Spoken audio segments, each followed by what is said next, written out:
Bonsoir à tous, mercredi 6 novembre, bienvenue dans le journal de TV78, 26 minutes pour faire le tour de l'actualité locale. Voici les titres de cette édition. 6 femmes mises à l'honneur lors d'une soirée à Guyancourt. Elles sont venues témoigner de leur parcours devant le public à l'université Versailles-Saint-Quentin, initiative du député des Yvelines Didier Bécher. 237 journalistes emprisonnés à ce jour dans le monde, c'est pour leur donner la parole ainsi qu'aux auteurs en général qu'est organisée la semaine des écrivains persécutés, emprisonnés et empêchés. La 9e édition débute demain à Saint-Quentin en Yvelines. Et puis jusqu'à la fin novembre, c'est le mois du film documentaire organisé par Images en Bibliothèque. 3300 séances en France et dans le monde pour découvrir des films et échanger. Et des projections sont prévues dans 8 villes des Yvelines. Avant de développer ces titres, Pierre Bédier et Patrick Devedjian auditionnés devant l'Assemblée nationale hier. Les élus ont défendu leur projet de fusion des départements des Yvelines et des Hauts-de-Seine, un rapprochement souhaité depuis janvier 2016. Les deux présidents ont répondu aux questions de 7 députés yvelinois et Alto Séquanais sur l'inquiétude d'un si grand département. Quelle place aurait-il au cœur de la région Île-de-France? Écoutez quelques-unes de leurs réponses. Nous avons fusionné nos services à plus de 50%. Nous y avons d'ailleurs fait des gains de productivité très importants. Et notre objectif, c'est d'atteindre 200 millions d'économies chaque année par le seul fait de cette fusion. Ça nous a rendu aussi beaucoup plus efficaces. Pour nous, département des Yvelines, on voit bien qu'il y a un risque de glissement de richesse. Et nous voulons accompagner ce mouvement puisque nous voyons bien que ça part naturellement avec les Hauts-de-Seine et que ce serait trop long de vous l'expliquer, mais nos populations sont les mêmes, nos entreprises sont les mêmes, nos fluides sont les mêmes, on est les mêmes en réalité.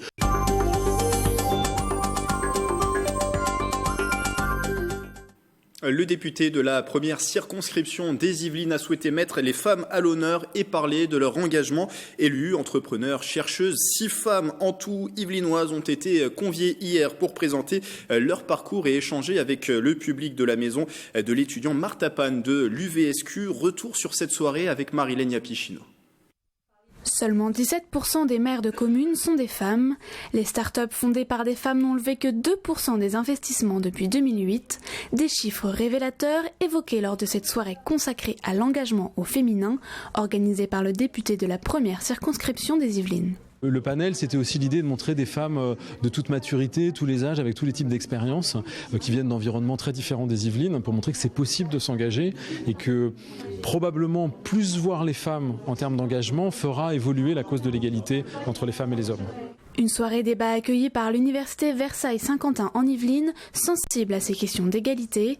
Elle organise par ailleurs un cycle de conférences pour présenter les recherches sur les inégalités entre les sexes, les rencontres du genre. L'engagement féminin, donc aussi bien dans la vie universitaire que dans la société civile, c'est un des enjeux de la mission parité de l'université, qui a vocation non seulement à permettre l'engagement des étudiants et des personnels, mais également des futurs citoyens. Donc c'est important pour nous de participer à la réflexion au-delà de l'enceinte de l'université. Après les présentations des différents parcours des femmes invitées, des échanges ont eu lieu revenant notamment sur la nécessité d'être accompagnées par la loi pour plus d'égalité et l'importance de l'éducation comme levier d'action pour le changement. Il est important aujourd'hui d'avoir une représentativité des femmes et de leur donner un temps de parole. On leur octroie et qu'on aille la chercher. Et cette initiative a été pour moi quelque chose de positif et allant dans ce sens-là. Une soirée pour promouvoir l'engagement qu'aimerait renouveler le député. Objectif pour la prochaine, attirer plus d'étudiants, les professionnels de demain. Et juste avant cette réunion, environ 30 travailleurs migrants sans papier syndiqués CGT sont venus à la rencontre du député. Leur objectif, interpellé sur leur situation et sur la difficulté à obtenir une régularisation, particulièrement pour les femmes, souvent en emploi à temps partiel et précaire. L'élu les a écoutés, s'est dit prêt à les recevoir à sa permanence pour échanger avec les services de la préfecture et les représentants des entreprises concernées. Toujours à Guyancourt, une affiche publicitaire qui ne passe pas. Vous l'avez peut-être vue cette semaine en vous baladant sur le boulevard Vauban ou Beethoven. Une publicité de la marque Le Temps des Cerises avec un homme nu, le postérieur barré par le slogan reprenant de manière détournée la devise républicaine et des fesses de femmes moulées dans un jean. La ville de Guyancourt, par la voix de son maire François Morton, a demandé à la société JC Deco de retirer ses affiches. Un courrier a été envoyé. Outre le détournement, je cite, douteux de la devise, l'édile dénonce une publicité sexualisée soi-disant affichées à seulement une centaine de mètres de l'école élémentaire Francis Poulenc. Les affiches ont finalement été retirées ce matin car en fin de campagne publicitaire. 12 000 mètres carrés d'espace à Montigny. Le bretonneux Expléo s'est installé dans ses nouveaux locaux. Il les a inaugurés hier mardi. L'entreprise d'ingénierie spécialisée dans la transformation digitale a intégré l'immeuble Le Carré, programme de 20 000 mètres carrés à Saint-Quentin en Yvelines. L'agglomération qui se réjouit de cette arrivée d'un groupe international. Côté Expléo, l'installation était désirée sur ce territoire, deuxième pôle économique de l'Ouest parisien. Les propos sont recueillis par Patrick Jacques de Dixmude. Une entreprise quand même de près de 1500 personnes qui s'installe et qui est sur le secteur de l'accompagnement du développement numérique dans tous les secteurs qui sont sur Saint-Quentin, à savoir l'automobile, l'aéronautique, l'espace. Donc voilà, donc c'est vraiment en cohérence avec ce fameux cœur économique que représente Saint-Quentin aujourd'hui. Je veux souligner que l'inauguration du Carré est une continuation de notre histoire à Montigny-le-Bretonneux, puisque nous avions déjà depuis de nombreuses années une présence dans un immeuble de l'autre côté de la voie ferrée. Nous renforçons ainsi notre présence. Un mot de santé depuis cet été, la résidence autonomie Jean Fourcassa Attrape expérimente une nouvelle pratique, l'aromathérapie. Les résidents ainsi que le personnel sont initiés à l'utilisation d'huiles essentielles. 2 appareils les propagent dans le salon, les couloirs et le restaurant, un moyen efficace de lutter contre plusieurs facteurs, mais qui reste tout de même encadré. Écoutez ces explications et témoignages au micro de Maxime Abolin.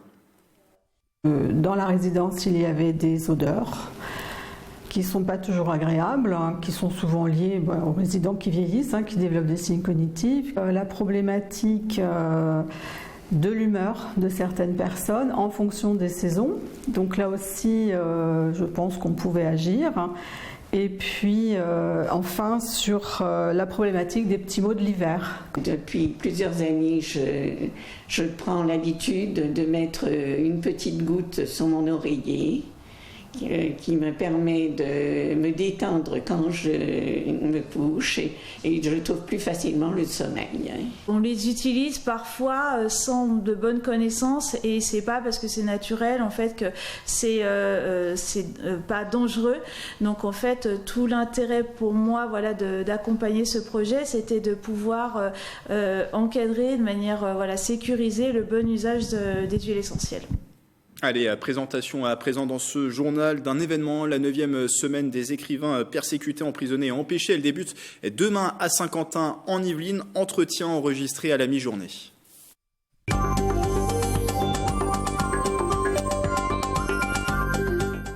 Du 7 au 15 novembre, c'est la 9e semaine des écrivains persécutés, emprisonnés et empêchés. 3 temps forts à Saint-Quentin en Yvelines et aussi des rencontres au programme. On en parle avec Jacques Fournier. Bonsoir. Bonsoir. Vous êtes le directeur des itinéraires poétiques de Saint-Quentin en Yvelines qui organise cet événement.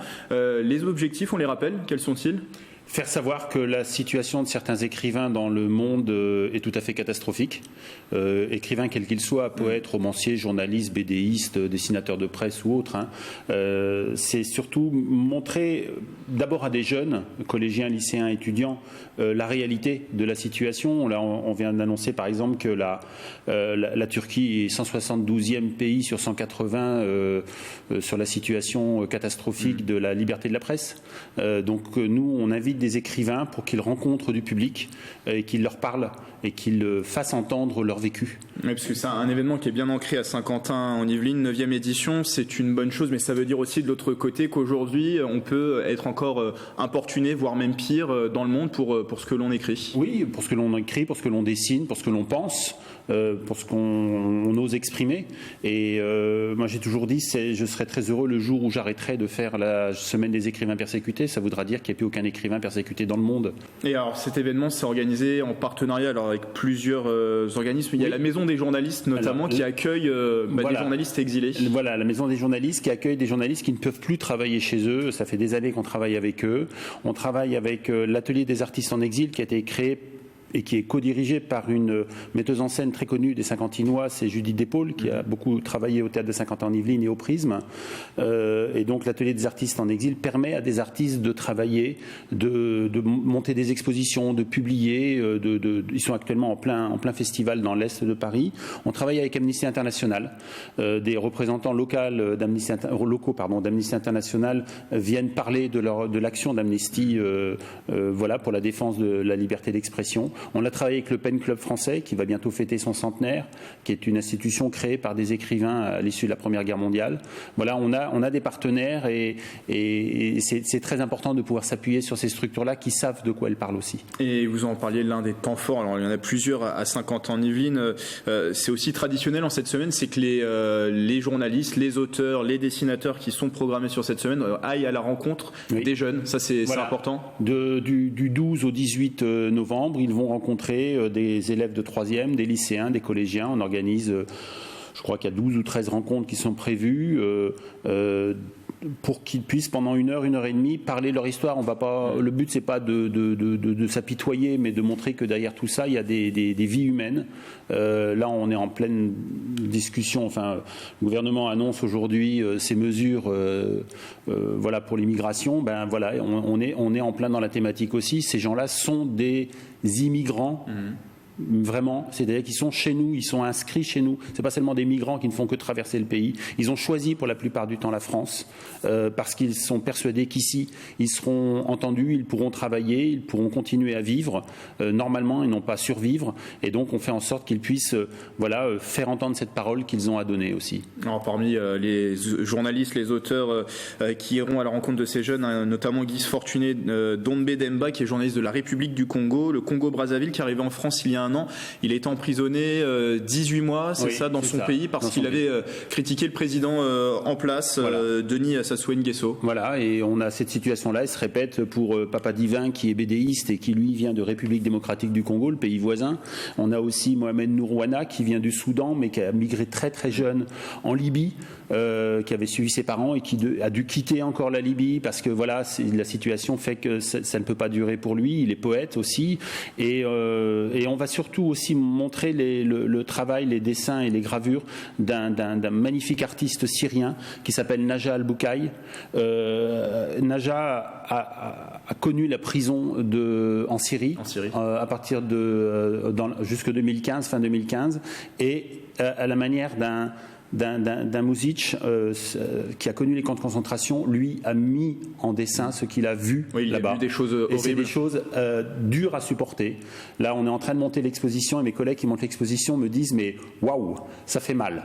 Bah oui, ça fait mal et on veut montrer que ça peut faire mal et qu'il faut le montrer pour que les gens prennent conscience de plus en plus. On a tout à fait, on sait bien que les gens ont cette intelligence, cette conscience. Ils regardent la télévision, ils regardent Internet, mais nous on veut vraiment que ça ne soit pas du virtuel, qu'ils le voient vraiment, cette douleur. Parce qu'il y a une exposition dont vous parlez qui sera à la commanderie à Elancourt du 13 au 17 novembre. Voilà, c'est ça, très peu de temps, de 14h à 18h. Il y aura des médiateurs qui vont expliquer la démarche de Naja Al-Boukaï et on va monter. L'exposition sera là aussi pendant la soirée du 15, cette grande soirée qu'on organise tous les ans depuis 9 ans.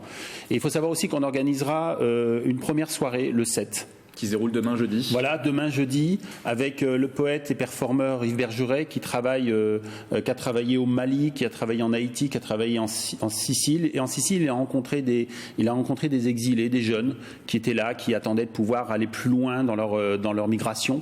Et il a écrit un texte qui s'appelle Carène. C'est la carène du bateau, celui qui permet de traverser toutes les mers du monde. Et accompagné du musicien Olivier Journeau, qui est bien connu du territoire puisqu'il est enseignant de musique à l'école de Trappes, et du danseur Jérôme Dorso qui fera la danse improvisation. Ils vont donner à entendre ce texte ou une partie de ce texte-là qui a été publié en Sicile, en français, en italien. Et on aura aussi la possibilité d'entendre des collégiens du collège Ariane qui ont travaillé avec Yves Bergeret l'an dernier pendant toute l'année et qui vont donner à entendre un texte qu'ils ont écrit qui est une sorte de prolongement de Carène de Yves Bergeret. Et tout cela, donc, on le fait parce que pour moi, tout est lié, comme on l'avait fait l'an dernier, le concert de Cathy Gringeli à l'église de Trappes. Là, on est aussi dans cette volonté de faire entendre différentes voix. Certes, Yves Bergeret n'est pas dans cette situation d'exilé, mais il connaît ce monde-là, il le vit de l'intérieur aussi parce il est très touché, par exemple, tout ce qui se passe au Mali actuellement. On avait montré le travail qu'il faisait avec des pannes paysans Dogon maliens il y a 10 ans sur le territoire, et maintenant il ne peut plus aller au Mali. La guerre l'empêche d'y aller, il est quasiment condamné à mort là-bas s'il y retourne, et nous on veut faire entendre aussi la parole d'un poète. Et tout ce programme est à retrouver bien sûr sur les deux sites, kiosque.sqy.fr et lacommanderie.sqy.fr. Une semaine qui se clôturera, elle se poursuivra jusqu'au 17 novembre, mais il y a ce temps fort dont vous parliez aussi, c'est cette soirée du 15 novembre à la commanderie qui porte ce titre, Ma poésie ne parle pas de songe. Toutes les informations encore sur les deux sites internet qui s'affichent. Merci Jacques Fournier. Merci à TV78 d'être un partenaire depuis des années de ce que l'on montre sur 50 ans en Yvelines. Et je rappelle que vous êtes le directeur des itinéraires poétiques de 50 ans en Yvelines. Merci Grégory.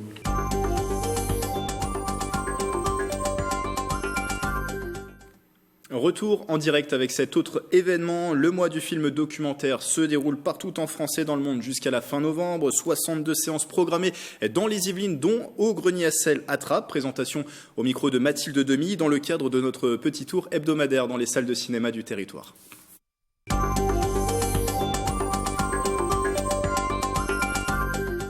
Ça fait 20 ans que le mois du documentaire existe. C'est une manifestation nationale qui met en avant les films de documentaire. Nous attendons un petit peu cet événement, le mois de novembre, pour mettre en valeur les films documentaires. Donc là, on a pas mal de films en stock. Au Grenier à Sel, vous découvrirez Pour les soldats tombés, qui est un documentaire réalisé par Peter Jackson, donc le réalisateur du Seigneur des Anneaux, du Hobbit. Il a mis en couleur, il a sonorisé des images d'archives de 14-18 de l'armée anglaise. C'est phénoménal à découvrir sur grand écran. Je vous propose aussi le documentaire Pour Sama. Nous sommes donc à Alep, en Syrie. Et Sama est un bébé qui vient de naître et sa maman vit le siège au jour le jour et filme tout ce qui se passe avec son bébé et à l'hôpital où elle travaille. Découvrez donc Pour Sama et Pour les soldats tombés cette semaine au cinéma Le Grenier à Sel.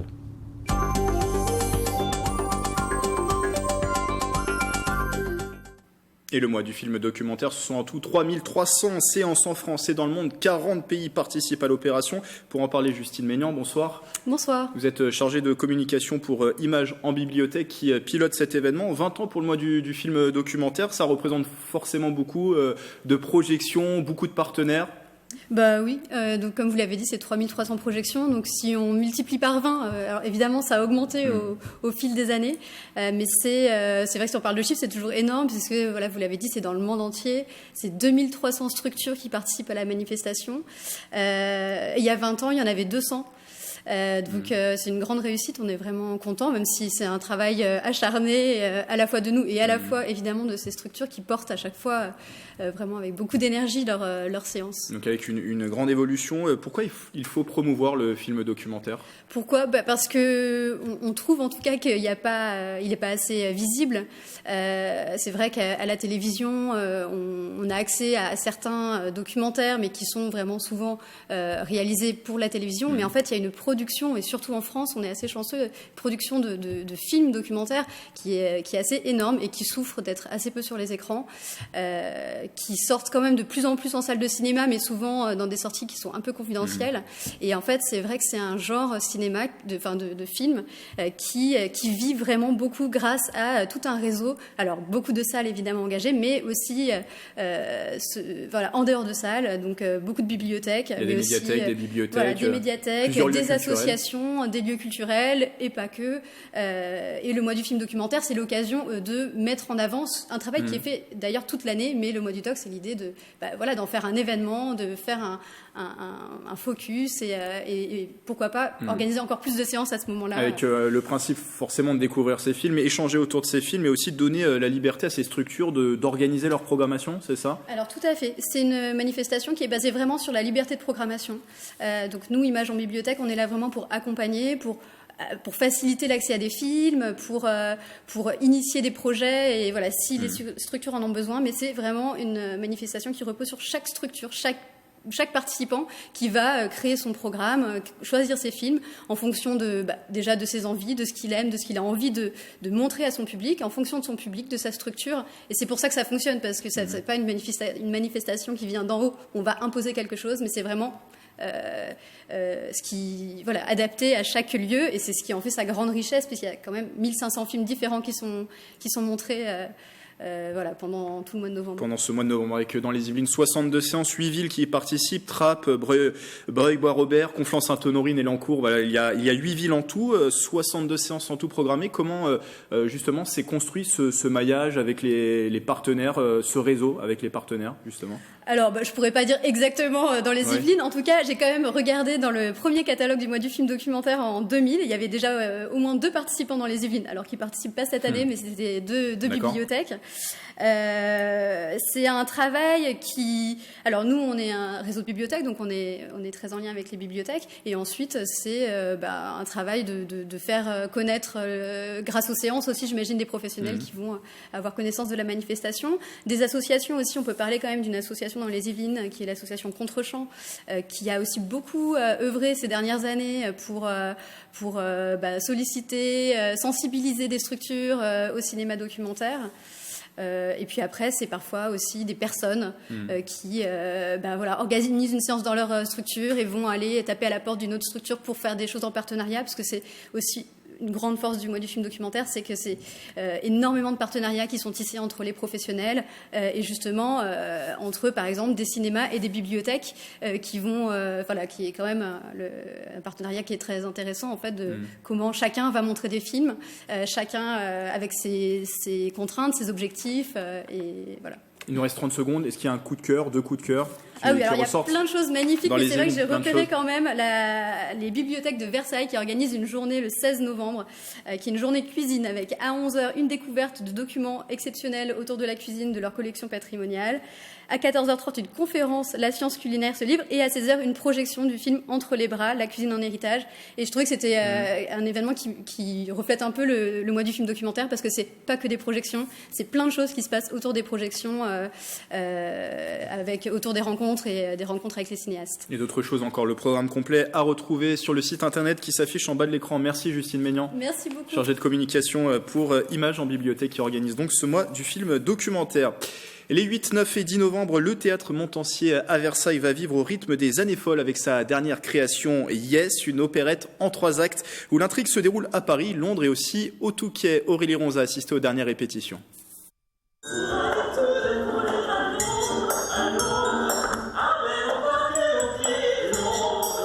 Dernière répétition au Théâtre Montansier de Versailles pour la nouvelle création de la compagnie Les Brigands. Le début des années folles à Paris sur fond de lutte des classes, voilà comment on pourrait résumer Yes. L'histoire met en scène Maxime, fils d'un riche industriel. Son père a l'intention de le marier avec une femme que le jeune gamin n'a jamais vue. Et donc pour échapper à ce mariage, il propose à sa manucure, qui lui tombe sous la main, c'est le cas de le dire, d'aller faire un faux mariage à Londres, puisqu'à l'époque, un peu comme aujourd'hui à Las Vegas, on pouvait à Londres aller se marier ou divorcer. Monsieur, votre fils est parti. Monsieur, votre fils est marié. Comment? Comment? 9 chanteurs et 3 musiciens font revivre pendant près de 2 heures cette œuvre de 1928 composée par Maurice Yvain.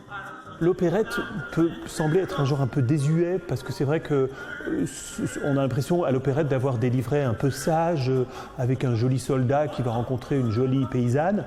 Là, c'est un petit peu plus caustique. Je trouve que ça ressemble plus à de la comédie musicale, parce que le rythme est très swing et très dansant. Après 3 représentations en avant-première au public versaillais, Yes sera en tournée dans toute la France.